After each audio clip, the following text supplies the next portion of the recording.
Empezamos el primer tema del temario, que es el tema de termoquímica, en el que vamos a ver los conceptos de calor de reacción, las leyes de la termoquímica, el concepto de estados de referencia, y vamos a ver tres tipos de entalpías. El concepto de entalpía lo habéis visto ya en física.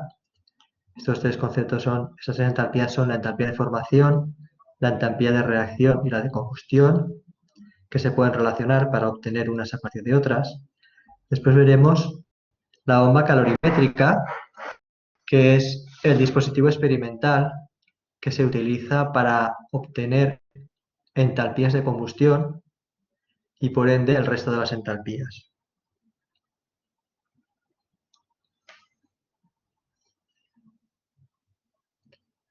La bomba calorimétrica también se conoce como calorímetro. Hasta este momento habremos visto lo que son las entalpías en los estados de referencia. Para obtener esos valores en otros estados, pues en otras temperaturas concretamente, utilizaremos la ecuación de Kirchhoff. Y la ecuación de Kirchhoff también la podemos aplicar a los cambios de entropía. La entropía la veis, es otra de las funciones que habéis visto en termodinámica en física, ¿no? Y por último veremos una aplicación a el cálculo de calores de disolución, ¿de acuerdo? Bueno, pues la termoquímica se basa en el primer principio de la termodinámica y se puede definir como el estudio de los cambios de energía en procesos en los cuales intervienen productos químicos. Es decir, no solamente reacciones, sino también cambios de estado, cambios de fase o disoluciones, como vamos a ver en el último apartado, calores de disolución. Bien, pues vamos a empezar viendo calores de reacción.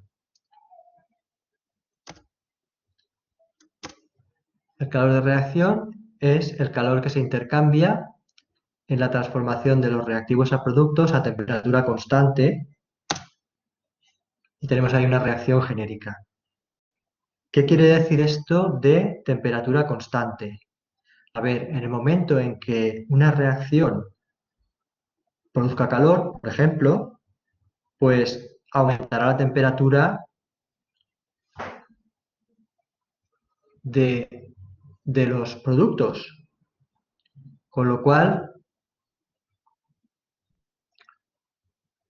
tendremos que... ¿Dónde está lo de la temperatura constante, no?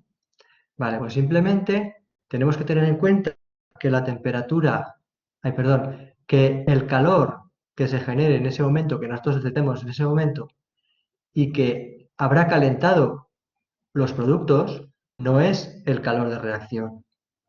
Para obtener el calor de reacción tendremos que esperar a que los productos vuelvan a la temperatura inicial, liberando calor, entonces todo ese calor, ese sí es el calor de reacción. ¿De acuerdo? Por eso decimos a temperatura constante, porque la temperatura es la misma al principio que al final.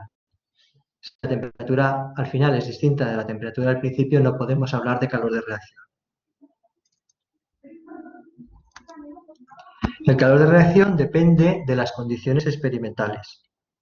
Es decir, si la presión es constante, como por ejemplo en las reacciones que hacemos en el laboratorio normalmente, obtenemos un calor de reacción a presión constante que se llama entalpía. Y si es el volumen el que es constante, ahí variará la presión, presumiblemente, entonces tenemos un calor de reacción a volumen constante, que se denomina energía interna. Este tipo de reacciones pues tiene lugar en los reactores de las industrias químicas, en las plantas de fabricación de productos químicos o farmacéuticos. Los reactores suelen ser a volumen constante. Como vimos en física, como visteis en física, la variación de entalpía se define como la variación de energía interna más la variación de la presión por el volumen. Si solo intervienen en la reacción líquidos o sólidos, este delta P es muy pequeño y podemos asimilar la entalpía a la energía interna. Cuando interviene en gases ideales, pues, pues podemos sustituir este término según la ecuación de los gases ideales. P por V es igual a nRT.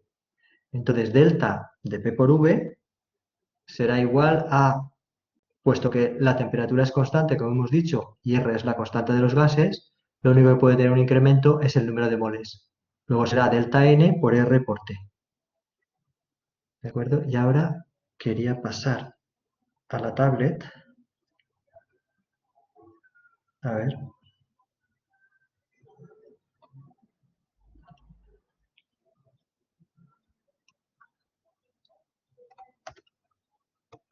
Vale, estamos viendo la pizarra, ¿verdad?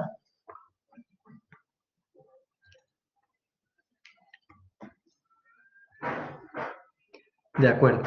Bueno, según el primer principio de la termodinámica, podemos escribir, a ver, un momento, que el calor es igual a la variación de la energía interna más el trabajo. Es decir, el calor en un sistema o bien modifica la energía interna o realiza un trabajo. ¿De acuerdo? Entonces, el trabajo lo podemos escribir como la integral de la presión por diferencial de volumen. Si estamos a presión constante, pues esto a qué será igual, será a P por delta V, ¿de acuerdo? Entonces, si nosotros llamamos Q sub P al calor a presión constante, esto será igual a, aplicando lo que hemos visto arriba, será delta U más P por delta V, ¿de acuerdo? Por lo que es lo mismo, aplicando la definición de entalpía, será U2 menos U1 más P que multiplica a V2 menos V1, ¿de acuerdo? Y esto será igual a U2 más P por V2 menos, abro paréntesis, U1 más P por V1, ¿de acuerdo? Es decir, esto es H2 menos H1 igual a delta H. Cuando tenemos el calor a volumen constante, lo vamos a llamar Q sub V, y aplicando el primer principio, resulta que cuando el volumen es constante, el trabajo vale cero. Por lo tanto, esto es idénticamente la variación en energía interna. ¿De acuerdo? Vale, voy a volver a la presentación, en cuyo caso esto se va a perder. Entonces, ¿puedo volver a la presentación? ¿Hay alguien que no lo haya cogido? Vale, pues vuelvo a la presentación. A no ser que me digáis lo contrario, vuelvo a la presentación, ¿vale? Entonces ahora compartimos. A ver, tengo que dejar de compartir esto. A ver. Vale. Compartir aplicación.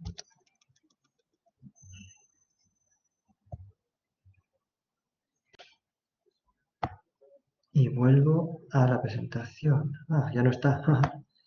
A ver. Si yo le doy a esto. Y ahora le doy a esto. Pues no es lo mismo que teníamos antes, ¿verdad? Vale, un momento. Lo que voy a hacer es pasar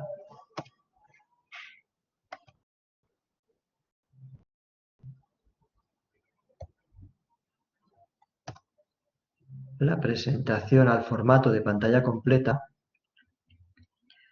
y ahora volver a compartir esa aplicación o esa ventana.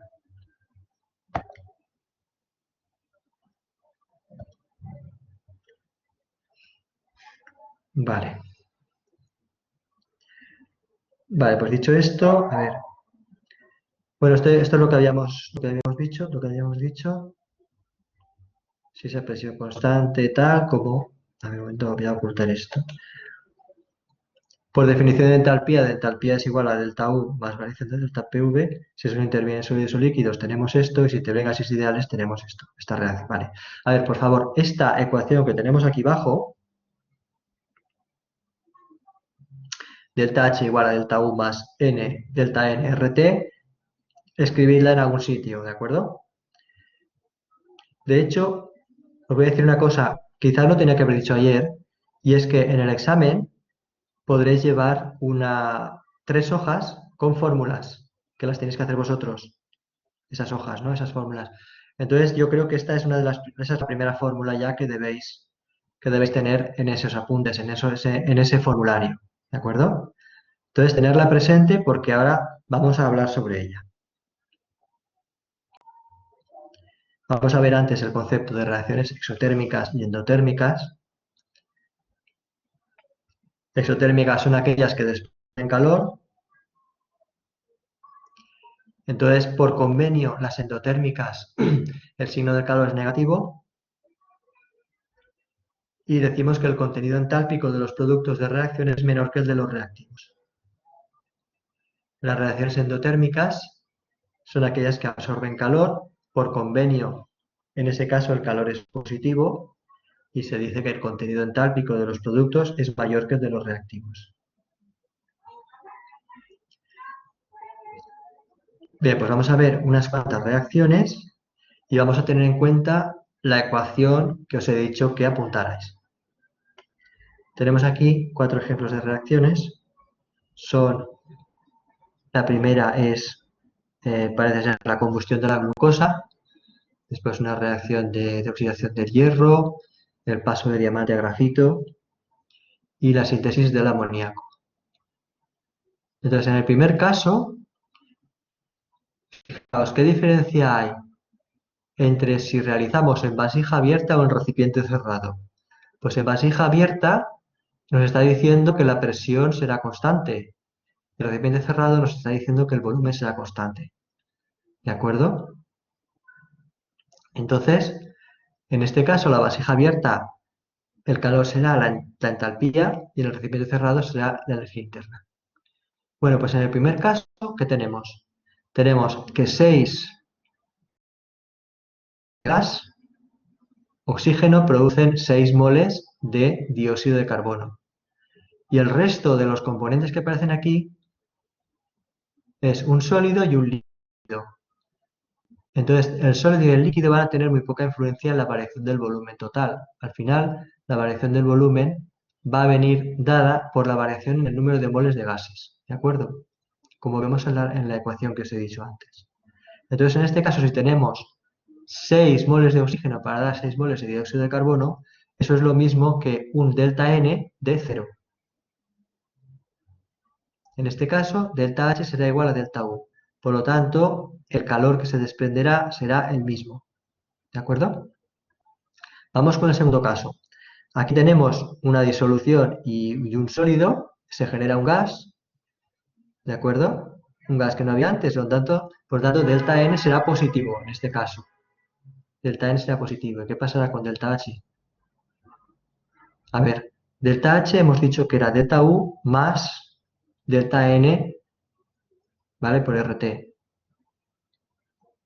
Fijaos, nos dicen que las reacciones son exotérmicas. Eso quiere decir que esto es negativo y esto es negativo. Pero el término que falta aquí es positivo, con lo cual está yendo en dirección contraria, está disminuyendo el valor del tau. Por lo tanto, esta entalpía será menor que la energía interna. Es decir, en recipiente abierto se desprende menos calor. ¿De acuerdo? A ver, una manera intuitiva de ver esto es pensar que en el recipiente aparece un gas, como el recipiente es cerrado, vamos a suponer que el recipiente es cerrado, ese gas genera una sobrepresión en ese recipiente. Entonces ese gas se calienta cuando el recipiente es cerrado. Pero cuando el recipiente es abierto, pues no tenemos eso, por lo cual se desprende menos calor en recipiente abierto. ¿De acuerdo? Vamos con la siguiente reacción, diamante-grafito, delta N será 0. Por lo tanto, será el mismo calor en vasija abierta o en recipiente cerrado. Y en último caso, tenemos 4 moles, 1 mol de nitrógeno y 3 moles de hidrógeno, son 4 moles para dar 2 moles de amoníaco. En este caso lo que pasa es que delta N es negativo. Y tenemos el caso contrario, como la reacción es exotérmica, este término, o sea, el término delta H sería negativo, el término delta U sería negativo, y el término delta N por RT sería negativo, con lo cual al final nos da un delta H más negativo. Es decir, se desprende más calor en recipiente abierto. Intuitivamente podríamos decir que en ese recipiente cerrado ha ocurrido una descompresión, ¿no? Ha disminuido la presión porque ha disminuido el número de moles. Entonces es como si hubiera habido un enfriamiento, con lo cual se desprende más calor en el recipiente abierto porque ese enfriamiento hace que se desprenda menos calor en el recipiente cerrado. ¿De acuerdo?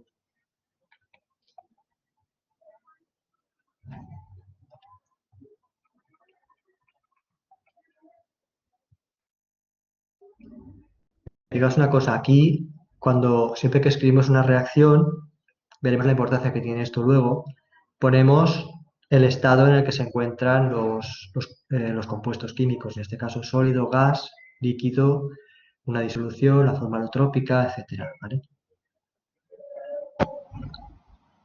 Bien, pues ¿cuáles son las leyes de la termoquímica? Pues en primer lugar, la ley de Lavoisier-Laplace, que dice que el calor desarrollado en una reacción es igual y de signo contrario al realizado en el proceso inverso. Es decir, tenemos esta reacción con una variación de entalpía determinada, pues la reacción contraria tendrá la misma entalpía, la misma variación de entalpía, pero negativa, con el signo cambiado. Otra ley es la ley de Hess, que dice que el calor desarrollado en un proceso químico es independiente del camino seguido.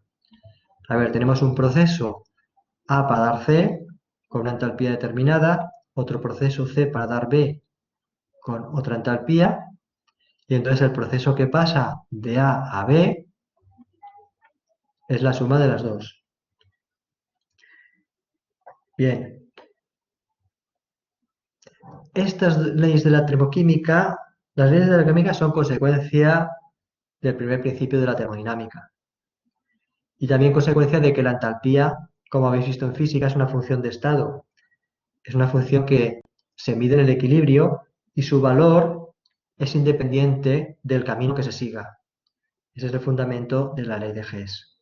¿De acuerdo? Bien, las reacciones son ecuaciones matemáticas. Veamos, nosotros podemos sumar reacciones. Yo tengo A para dar C, sumo a C para dar B, C con C se va y queda A para dar B. Es decir, la suma de estas dos reacciones es la reacción A para dar B. Y la entalpía de una reacción, que es la suma de dos reacciones, pues es la suma de las dos entalpías.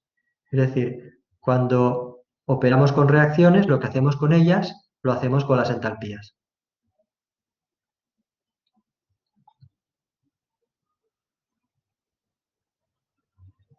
Vamos a ver qué se entiende por estados de referencia.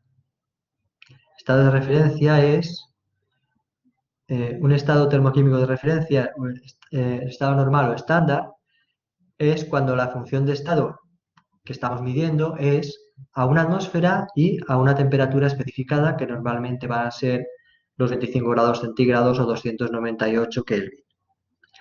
Entonces, sobre esto de la presión, quería... A ver, un momento. A ver, estáis viendo la pizarra, ¿no? ¿Otra vez? Sí, vale, de acuerdo. Vale, no era simplemente hablar un poco sobre las unidades de presión. Vamos a ver, voy a intentar escribir aquí. Pascal, a ver, un momento, no puedo escribir. Aquí. Ahora, un Pascal, ¿no? Es la unidad de presión del sistema internacional. Es un Newton por metro cuadrado. Me ha salido un cuadrado un poco raro. Esto es un cuadrado, ¿vale? Por metro cuadrado. ¿De acuerdo? Bien, pues otra unidad de presión es un bar. Saben las letras así un poco temblorosas, pero lo importante es que se entienda lo que pone, ¿no? Es 10 elevado a la 5 pascales. A ver, yo podía haberlo hecho esto utilizando aquí una función de texto que hay. Lo que pasa es que como estoy utilizando exponentes y tal, pues creo que así se ve más claro. Bien, por otro lado está otra unidad que es la atmósfera, que es 1,013 por 10 a la 5 pascales. Vale, lo que es lo mismo, 1,013 bares, que son 760 milímetros de mercurio y que son prácticamente, con una diferencia de milésimas, 760 torr, ¿vale? Una unidad que se llama torr, que es prácticamente el milímetro de mercurio. Vale, eso con respecto a las unidades de presión. Bien, ahora voy a pasar, si no hay inconveniente, bueno, ahí pone TORR, ¿de acuerdo? Si no hay inconveniente, voy a pasar a la pantalla otra vez, a compartir la pantalla.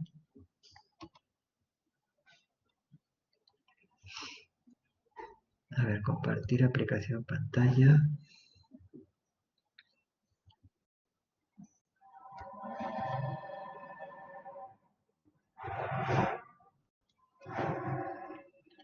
Bueno, estábamos aquí.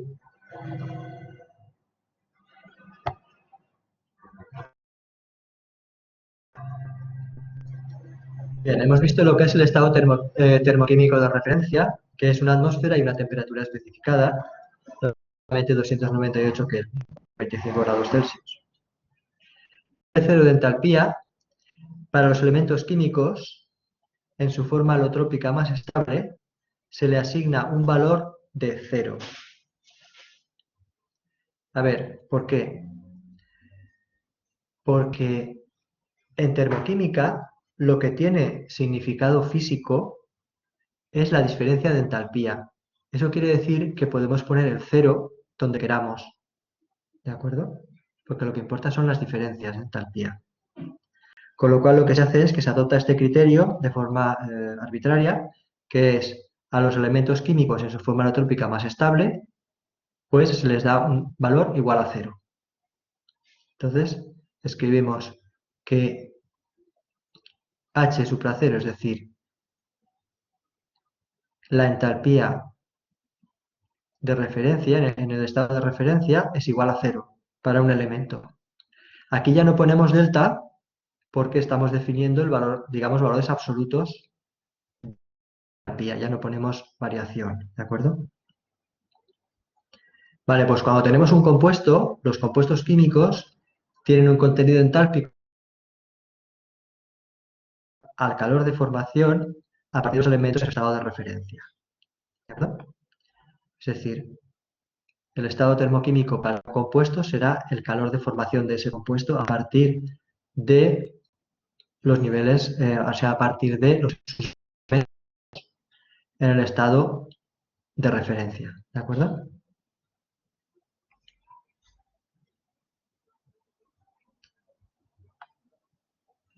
Vale, ¿y qué es la entalpía de formación entonces? Pues es la variación de entalpía al formar un mol de dicho compuesto a partir de sus elementos en su estado normal, ¿de acuerdo? Es decir, la entalpía de formación, la variación de entalpía en la formación de un compuesto será la entalpía de ese compuesto menos la entalpía de los elementos que lo forman, afectado por el coeficiente estequiométrico de cada uno de ellos, porque estamos con un mol, ¿de acuerdo? Y como siempre los balances son productos menos reactivos, pues cambiado de signo. Pero como resulta que hemos dicho que para los elementos estas entalpías en el estado de referencia son cero, pues simplemente nos queda el valor de la entalpía de formación del compuesto, ¿vale? Que es tomado como su entalpía de formación estándar o calor de formación, ¿de acuerdo? Ya sin el delta. Insisto, esto es por mol. Para simbolizarlo, siempre que tengamos una función de estado por mol, le ponemos una rayita encima, ¿vale? Esto es una rayita que hay ahí, ¿vale? No se ve muy bien porque está muy pegado, pero bueno. Bien, siguiendo con la entalpía de formación, resulta que el calor de formación de un compuesto varía con el estado de degradación en que se encuentre. Entonces, si tenemos aquí la formación de agua líquida y la formación de agua gaseosa, no os extrañe que dé diferente valor, ¿de acuerdo? De hecho, este es el valor de la entalpía de formación para el agua líquida y este es para el agua gaseosa, para el vapor de agua. De hecho, de estos dos valores, podremos calcular aplicando las leyes de la termoquímica el calor de vaporización. ¿Vale? Lo voy a hacer en la pizarra. A ver, si tenemos estas... A ver, he compartido la pizarra ya, ¿sí, no? Bueno, pues un momento, voy a compartir. No, pues no quería. Voy a volver a compartir otra vez. Creo que he ido demasiado rápido. A ver, un momento.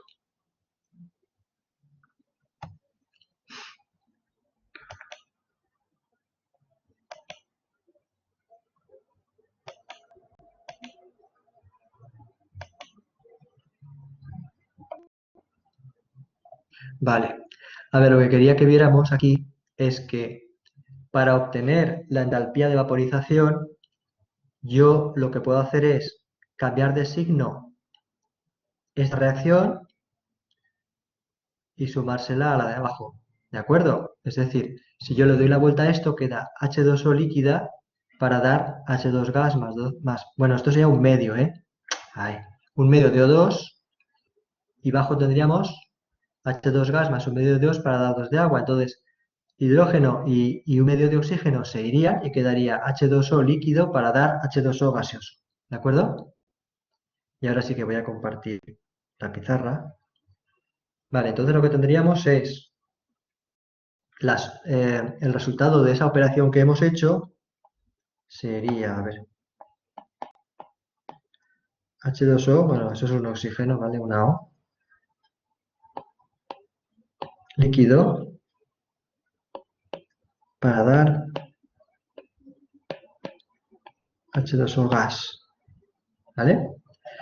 Entonces, delta H de vaporización sería lo que hemos hecho con las reacciones, lo hacemos con las entalpías, que era cambiar de signo en la primera y, sumar en la segunda.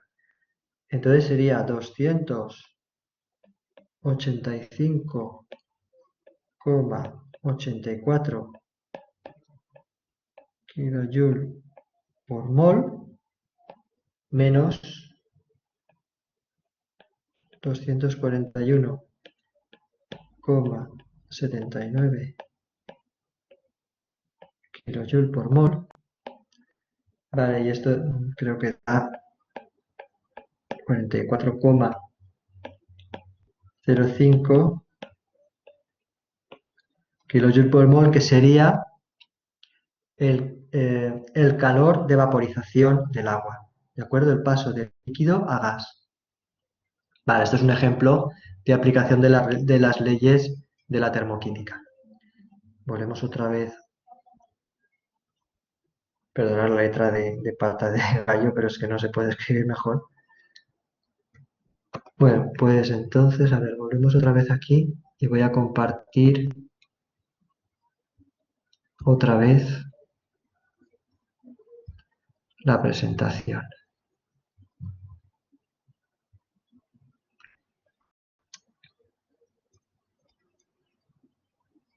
A ver, un momento, ocultamos y seguimos. Bien, vamos a ver la segunda entalpía. Hemos visto la de formación. Ahora vamos a definir la de reacción. Pues es muy parecido a lo que habíamos dicho calor de reacción. La entalpía de reacción es la entalpía asociada al proceso de conversión de reactivos a productos. ¿De acuerdo? Entonces, se pueden calcular a partir de las entalpías de formación, que son las que hemos visto antes. Simplemente aplicando esta fórmula. Simplemente los balances de productos menos reactivos, es decir, cada uno de los productos multiplicado por su coeficiente estequiométrico, ¿vale? Menos la entalpía de cada uno de los reactivos por su coeficiente estequiométrico, y esto nos da por mol, ¿vale? Por eso ponemos la rayita arriba. Un ejemplo de cálculo de entalpía de reacción a partir de entalpías de formación sería para esta reacción en la que tenemos óxido de hierro 3 más hidrógeno, es la reducción a hierro para dar agua. Entonces, vamos a empezar por detrás. Sería 3 veces, porque hay aquí un 3, la entalpía de formación del agua líquida, ¿vale? Más 2 veces la entalpía de formación del hierro sólido, y ahora menos reactivos. Menos 3 veces la entalpía de formación del hidrógeno, menos una vez la entalpía de formación del óxido de hierro 3. Pero como resulta que aquí tenemos elementos, el hierro sólido y el hidrógeno gas son elementos en su estado, o sea, son elementos, ¿cómo era esto? En su estado de, bueno, que valen cero, vamos, ¿de acuerdo? En su estado de referencia, quería decir, no me sale la palabra. ¿Vale? Están en su estado de referencia, por lo tanto estos valen cero. Nos queda solamente la diferencia entre este valor y este. ¿De acuerdo? Es decir, esta es la manera de calcular la entalpía para esta reacción.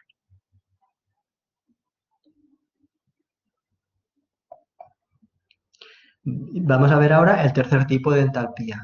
Habíamos visto de formación, de reacción y de combustión.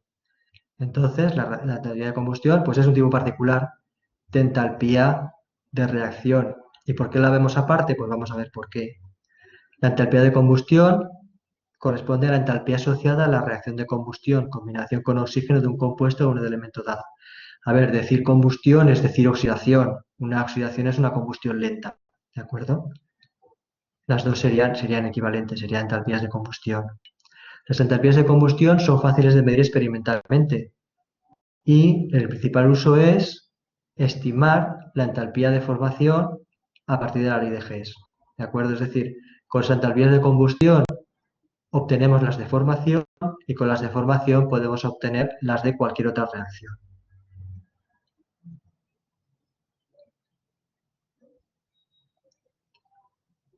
Vamos a ver un ejemplo de cálculo de entalpías de formación a partir de entalpías de combustión. Tenemos esta reacción, ¿vale? Azufre más cobre para dar sulfuro de cobre 2, ¿de acuerdo? Entonces, ¿cuál es la entalpía para esa reacción? Y tenemos datos de la combustión del azufre para dar dióxido de azufre, de la oxidación del cobre para dar óxido de cobre 1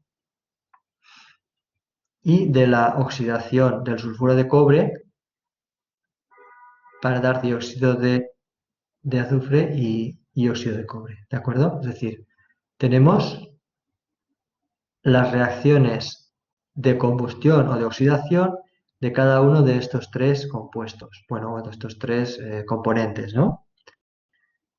Bien, tenemos para cada una de esas reacciones su entalpía correspondiente de combustión y entonces lo que hacemos es combinarlas. Vamos a ver, si yo resulta que aquí SO2 y SO2 óxido de cobre, si yo le doy la vuelta a esta reacción, pues el SO2 se va con el SO2, el QO se va con el QO, ¿de acuerdo? Y además, fijaos que también un medio más uno son 3 medios, los oxígenos se irían.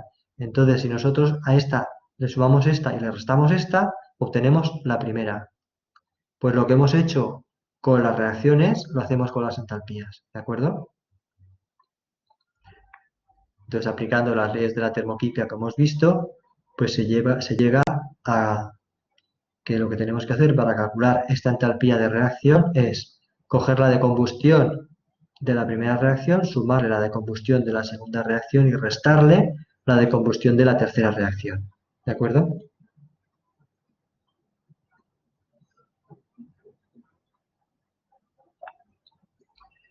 Bueno, pues para determinar estas entalpías de combustión se utiliza la bomba calorimétrica o calorímetro, que básicamente es un sistema aproximadamente aislado. Aquí, bueno, se utiliza una pared doble, se utiliza una pared tipo termo, ¿vale? Una pared doble con vacío en el interior para evitar que el calor escape del tanque de reacción. Entonces aquí tenemos un termómetro que mide variaciones de temperatura. Aquí tenemos una agitación y tenemos, un agitador, y aquí tenemos una cámara donde se produce la reacción. Entonces, aquí, mediante una chispa, se hace que reaccione el compuesto, se oxide o se queme, ¿de acuerdo? Se produce la reacción. Entonces, mm, esta reacción lo que hace es calentar el agua que tenemos en la bomba calorimétrica y de esa manera detectamos un aumento de temperatura o una disminución de temperatura en el caso de endotérmicas, ¿de acuerdo? Hay que tener en cuenta una cosa también, los productos de la reacción experimentarán una variación térmica, pero bueno, si esperamos suficiente, ellos pasarán su calor al calorímetro, de manera que podemos despreciar el calor que retienen, ¿no? Esos productos de reacción. Lo vamos a ver ahora. Vale, tenemos ahí el esquema. Y entonces el balance energético del proceso, aplicando el primer principio de la termodinámica, pues la variación de calor. Como estamos en un sistema aproximadamente, o vamos a considerar que es un sistema aislado, pues la intercambio de calor será cero. Entonces tendremos por una parte la variación de energía interna, por otra parte el calor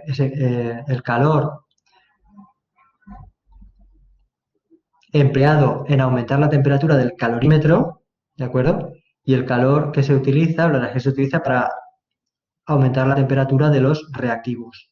Entonces aquí esta C calor es la constante calorífica del calorímetro, ¿de acuerdo? Perdón, el calor específico, podemos decir el calor específico del calorímetro, que es cuánto calor necesitamos para aumentar un grado de temperatura, ¿de acuerdo? Y estos serían los calores específicos de los reactivos, perdón, de los productos a volumen constante.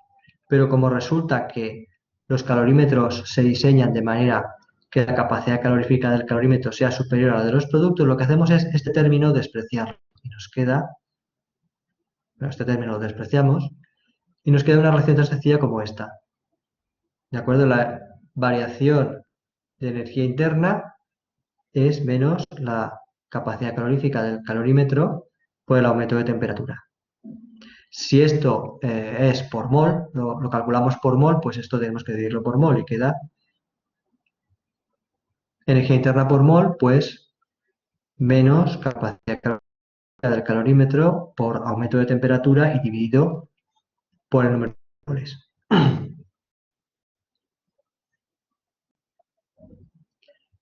Vamos a ver un ejemplo.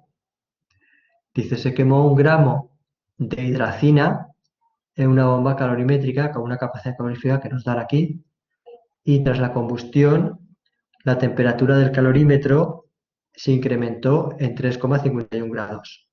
Calcular la entalpía molar de combustión de la hidracina. 3,51 grados centígrados es lo mismo que 3,51 Kelvin, ¿de acuerdo? Por lo tanto, lo podemos usar directamente. Y entonces, si esta es la reacción de combustión de la hidracina, se combina con oxígeno para dar nitrógeno y agua, aplicando la fórmula que hemos visto antes, que la tenéis que poner también en el formulario, ¿de acuerdo? Pues tendremos que, sustituyendo, esta es la capacidad calorífica, este es el aumento de temperatura y el número de moles, si nos dice que es 1 gramo y la masa molecular de la hidracina es 32, ¿vale? 28 más 4, 32, pues 1 partido por 32, este es el resultado. Dice, ¿esta fórmula también va para el formulario? Dice, sí. Vale. Entonces, bueno, pero eso, a ver, yo no os lo voy a decir cada vez, ¿vale? Vosotros veréis las fórmulas que aparecen en los problemas, pues son las que tendréis que poner en el formulario. Yo solamente os adelanto esto, ¿vale?